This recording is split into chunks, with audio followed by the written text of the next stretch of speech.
जय हिंद। आप सभी का फिर से स्वागत है फॉरगेटिव स्टडीज के एक नए एपिसोड में। आज के इस एपिसोड में हम लोग देखने वाले हैं बीपीएससी 132 के लिए most important questions, previous year के क्वेश्चंस जो आने वाले एग्जाम के दृष्टिकोण से काफ़ी ज़्यादा महत्वपूर्ण होने वाली है।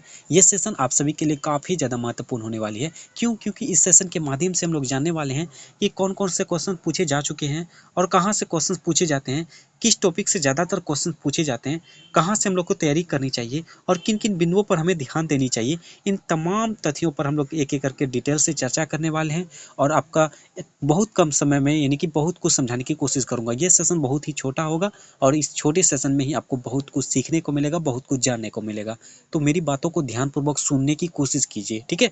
तो ध्यानपूर्वक सुनिए मैं क्या कहने की कोशिश करता हूँ। देखिए, मैं समझाने के लिए आप सभी को जो है रिसेंटली जो एग्जाम हुई है उसके क्वेश्चन पेपर को लाया हूँ। जून 2023 ये रिसेंटली जो एग्जाम हुई है उसके क्वेश्चन पेपर को ला के आप सबों के बीच आप सबों को मैं इसको दिखा के समझाने की कोशिश करूंगा ताकि आप सभी को आसानी से समझ में आ सके, ठीक है? तो आप सभी सोचते होंगे कि चाह रहा हूँ मैं पीडीएफ डाउनलोड कर लूंगा, वहां से देख लूंगा। देख तो सकते हो, लेकिन मैं क्या क्या बोलूंगा, किन किन बिंदुओं पर ध्यान देने के लिए फोकस करूंगा, मतलब वो आप समझ नहीं पाओगे। तो ध्यानपूर्वक मेरी बातों को सुनिए, ठीक है? तो इस सब्जेक्ट का नाम है, सबसे पहले हम लोग वो समझते हैं सिलेबस के बारे में। तो इसका प्रशासनिक विचारक है ना, पब्लिक एडमिनिस्ट्रेशन से संबंधित है ये सब्जेक्ट है। बहुत ही अच्छा सब्जेक्ट है। यदि किसी आपका सब्जेक्ट है ना, इसको अच्छे से पढ़ना, आपको फ्यूचर में काफ़ी काम देने वाली है। चाहे आप अगर सिविल सर्विसेज की तैयारी करते हो ना, तो ये सब्जेक्ट बहुत अच्छा है आपके लिए, तो आप पढ़ सकते हो, ठीक है? आपका अधिकतम अंक 100 होता है और 3 घंटे का समय दिया जाता है। देखिए, आप न्यू स्टूडेंट हो, फर्स्ट ईयर के स्टूडेंट हो, तो आपको मैं बताना उचित समझता हूँ। क्यों? क्योंकि ये जानना बेहद जरूरी है कि वो क्या है। जैसे ही आप एग्जाम हॉल में जाओगे ना, एग्जाम हॉल में जैसे ही क्वेश्चन पेपर मिले, क्वेश्चन पेपर के मिलने के बाद जो आप सबसे पहले ये नोट दिए हुए होते हैं उसको पढ़ना है। चाहे कोई भी सब्जेक्ट हो, सिर्फ इसी सब्जेक्ट में नहीं, सभी सब्जेक्ट में आपको इसको पढ़ना है, क्योंकि हर सब्जेक्ट में अलग अलग तरीके से नोट दिए होते हैं, तो उसको पढ़ना बेहद जरूरी होती है, ठीक है? तो इसमें क्या जाता है कि 5 प्रश्न के उत्तर दीजिए, प्रत्येक लगभग 500 शब्दों में दीजिए।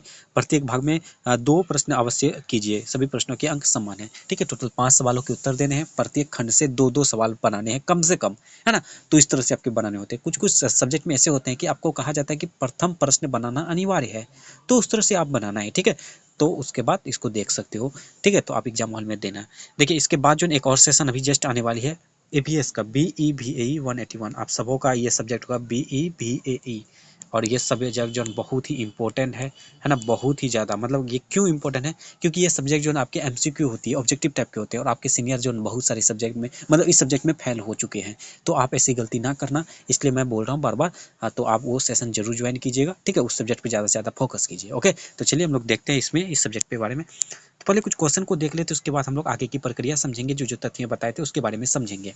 कहा जाता है केंद्रीय स्तर पर कौटिल्य की प्रशासनिक उपकरण की संगठनात्मक संरचना सुविचारित कीजिए और व्याख्या कीजिए।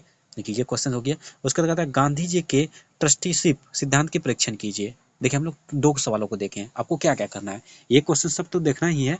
देखने में आपको बहुत, मतलब कि देख लेते हैं ना, तो आपको काफ़ी हद तक जो है ना सहायता मिलेगी एग्जाम हॉल में, क्योंकि इससे रिलेट करके क्वेश्चन पूछे जाएंगे। हो सकता है कभी कभी जो है ना रिपीट करता है भी है, तो उसको देख लेना है। और आपको करना क्या है, आप जो रिसेंट में एग्जाम हुई दिए ना, कौन सा असाइनमेंट की एग्जाम दी है ना, मतलब असाइनमेंट बना के दिए हैं, तो उसके क्वेश्चन जितने हैं, देखो लगभग 10 क्वेश्चन होते हैं लगभग सब्जेक्ट में, किसी में 12 हो जाते हैं। तो आपके वो सब्जेक्ट, वो क्वेश्चंस काफ़ी इंपॉर्टेंट होते हैं। उससे आपको देखने को मिलेगा 1 से 2 क्वेश्चन एग्जाम हॉल में डायरेक्टली हूबहू। तो वहाँ से आपको मिल जाएगा हेल्प, उसको जरूर पढ़ना है, आपको इग्नोर मत करना। और इसकी एक सेशन अपलोड हो चुकी है, क्वेश्चन विद आंसर मैंने एक्सप्लेन भी किया, उसको देख लीजिएगा, ठीक है? तो उसको असाइनमेंट के क्वेश्चन को इग्नोर कोई भी सब्जेक्ट के और कोई भी स्टूडेंट नहीं करेगा, ठीक है? उसको जरूर कर लेना। और आगे की बताऊंगा मैं कि क्या क्या करना है। कहा जाता है हेनरी फेयोल के इस प्रबंध के प्रमुख तत्वों की चर्चा कीजिए, ठीक है? उसके बाद नेक्स्ट क्वेश्चन कहा जाता है क्वेश्चन नंबर 4, बेबर के नौकरशाही मॉडल के का आलोचनात्मक विश्लेषण कीजिए। देखिए, बेबर काफ़ी इंपॉर्टेंट है, तो इससे संबंधित क्वेश्चंस बनते हैं हर सेशन में, हर साल बने हैं, तो आप इसको जरूर देख लीजिएगा, ओके? उसके बाद कहा जाता है मानव संबंध आंदोलन में एल्टन मेयो के योगदान पर एक टिप्पणी लिख ले। मेयो भी काफ़ी इंपॉर्टेंट है, लगभग सेशन में रिपीट करते हैं इससे संबंधित क्वेश्चंस, तो इसको देख लीजिएगा, ओके? उसी प्रकार नेक्स्ट क्वेश्चन जाने से पहले मैं एक और बात ऐड कर दूंगा कि आप जो करना क्या है, यूनिट 1 में जो दिए होते हैं ना आपके सब्जेक्ट में, यूनिट 1 को अच्छे से पढ़ के जाना है। यूनिट 1 आपके बेसिक बातें दी रहती है, तो उससे भी आपको अच्छा खासा हेल्प मिलेगी। तो यूनिट 1 आप जरूर देख लीजिएगा, अच्छे से पढ़ के जाइएगा, ओके? उसके बाद नेक्स्ट क्वेश्चन क्वेश्चन कहा जाता है संगठन एक सहयोगी प्रणाली है, चर्चा कीजिए। उसके बाद निर्णय निर्माण प्रशासन के मूल में होता है, स्पष्ट कीजिए। उसके बाद अब्राहम मास्लो की आवश्यकता पदानुक्रम सिद्धांत का आलोचनात्मक मूल्यांकन कीजिए। और क्रिस आइगाइस के सिद्धांतों को औचित्य का वर्णन कीजिए। ये भी क्वेश्चंस इंपॉर्टेंट है VVIS, उसको भी देख लेना है ना। उसी प्रकार नेक्स्ट क्वेश्चन कहा जाता है वर्तमान समय में भी पीटर ड्रकर के सिद्धांत अत्यधिक प्रासंगिकता रखते हैं, टिप्पणी कीजिए। ये काफी इंपॉर्टेंट है, इसको देख लीजिएगा। ओके, देखिए आपके सेशन में जो है टोटल 8 क्वेश्चन 10 क्वेश्चन पूछे जाते हैं, 10 में से किन्हीं 5 प्रश्न के उत्तर देने होते हैं, ठीक है। तो आप ये अपने इच्छानुसार दे सकते हैं, लेकिन प्रत्येक खंड में कम से कम 2 सवालों के उत्तर देने ही होंगे, है ना। किसी खंड में 2, किसी खंड में 3, इस तरह से आपको बनाना है। तो इस तरह से क्वेश्चन पूछे जाते हैं। आपको जो जो मैंने बताया, जो जो कहा मैंने फॉलो करने, उसको जरूर फॉलो कर लीजिएगा। यदि उसको फॉलो कर लेते हैं ना, तो आपके लिए काफ़ी सहायता होगी। और उसी में से क्वेश्चन हर साल सेशन में आते हैं। मैंने जो सजेशन दिया है उसमें हर सेशन में हर सब्जेक्ट में आते हैं, तो आपके भी मदद मिलेगी। तो यही रहा आज के सेशन में। उम्मीद करता हूँ आज के सेशन से आप सभी को काफ़ी कुछ सीखने को मिलेगा, बहुत कुछ जानने को मिला।